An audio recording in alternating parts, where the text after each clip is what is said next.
स्थानिक पातळीवर मनसे पदाधिकाऱ्यांशी संवाद साधून समन्वय ठेवा. दोनही पक्षांच्या आढावा बैठका घ्या. उद्धव ठाकरेंच्या पदाधिकाऱ्यांना सूचना.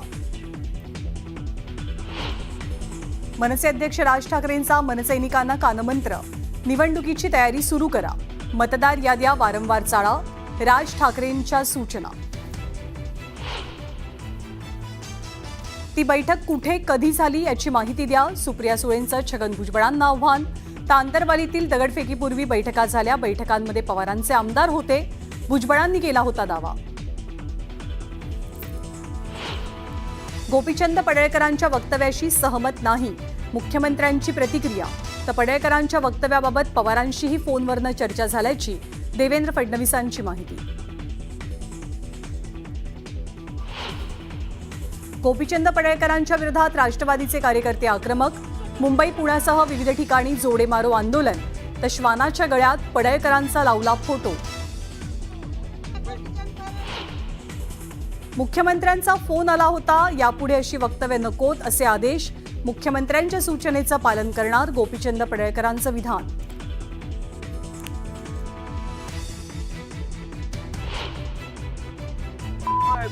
निषेध करतो. त्यांनी सांभाळून बोलावं, नाहीतर हा शिवसैनिक घरात घुसून मारल्याशिवाय राहणार नाही याची त्यांनी काळजी घ्यावी. दम असेल तर मारून दाखव.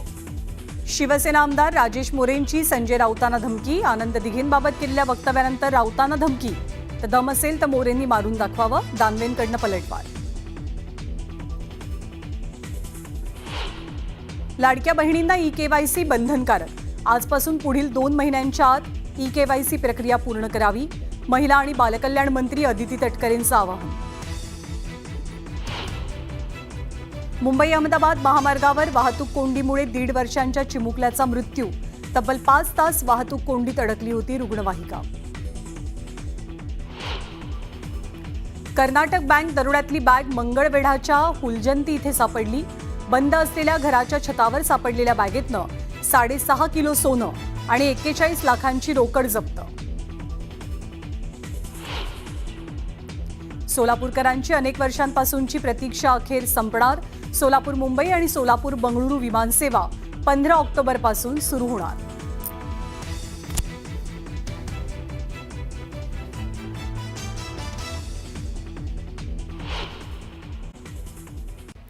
तर ठाकरेंच्या शिवसेनेचे खासदार संजय राऊत यांनी शिवसेनेचे दिवंगत नेते आनंद दिघे यांच्याविषयी केलेल्या टिप्पणीचे मोठे पडसाद उमटले.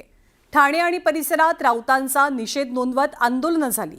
तर शिंदेंच्या खासदार आणि आमदारांनी राऊतांना थेट घरात घुसून मारण्याचा इशारा दिला. मग परिस्थितीचं गांभीर्य ओळखून राऊतांनी आपल्या वक्तव्यावरती सारवासारव केली. पण या घटनेच्या निमित्तानं नेत्यांची घसरलेली भाषा पुन्हा एकदा अधोरेखित झाली.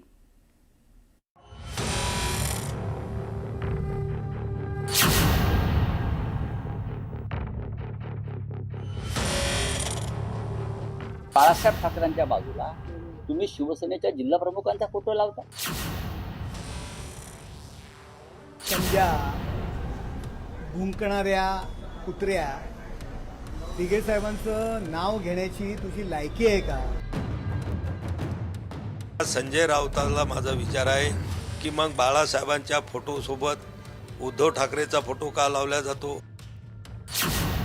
त्यांनी सांभाळून बोलावं, नाहीतर हा शिवसैनिक घरात घुसून मारल्याशिवाय राहणार नाही याची त्यांनी काळजी घ्यावी. संजय राऊतांनी आनंद दिघे यांच्याबद्दल केलेल्या वक्तव्यामुळे पेटलेला हा वादंग. पंतप्रधान मोदींच्या वाढदिवसाच्या दिवशी एकनाथ शिंदेंनी सर्व प्रमुख वर्तमानपत्रात शुभेच्छांच्या जाहिराती दिल्या. या जाहिरातीमधल्या एका फोटोवर संजय राऊतांनी नाराजी व्यक्त केली.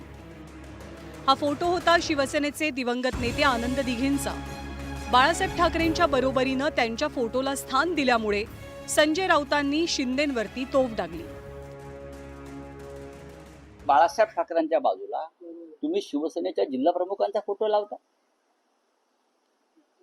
ही कोणती नवीन पद्धत आणली तुम्ही? ही कोणती आहे?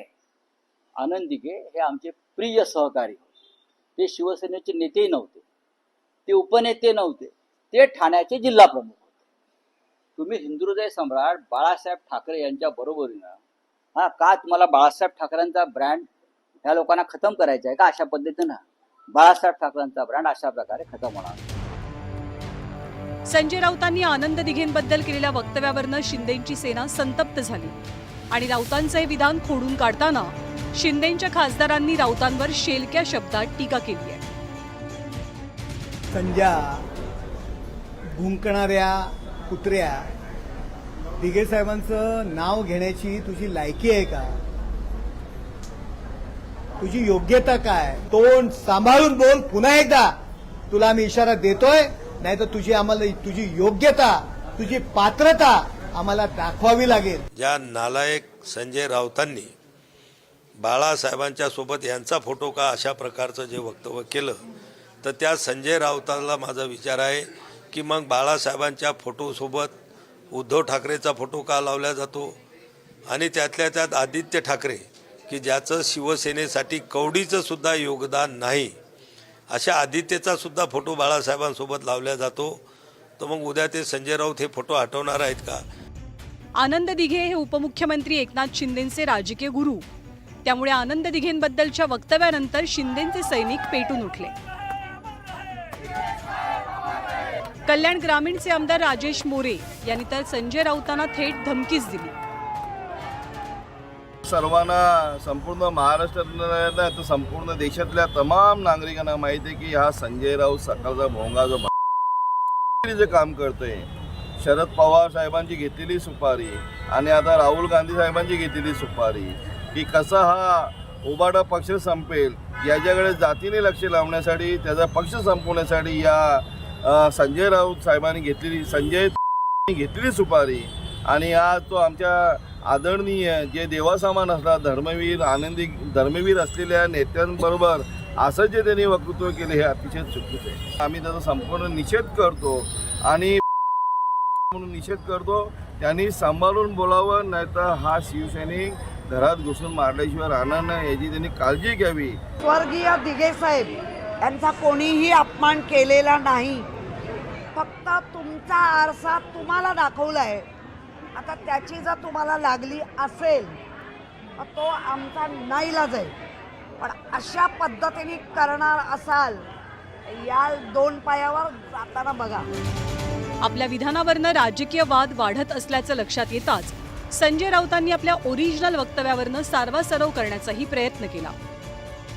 ठाणेसारख्या जिल्ह्याचे ते एक सर्वोत्कृष्ट जिल्हा प्रमुख म्हणून त्यांनी काम केलं आणि ते महाराष्ट्रातले एक आदर्श जिल्हा प्रमुख असल्याचं बाळासाहेब ठाकरे वारंवार आपल्या भाषणात सांगत होते. जेव्हा दिघे साहेब होते तो काळ वेगळा होता, तेव्हाही अनेक पदं निर्माण झालेली नव्हती. मग उपनेते असतील किंवा ती प्रक्रिया सुरू झालेली नव्हती. नेते आणि नेत्यानंतर थेट जिल्हा प्रमुख. त्याच्यामुळे ह्यांना मिरच्या झोंबायचं कारण काय?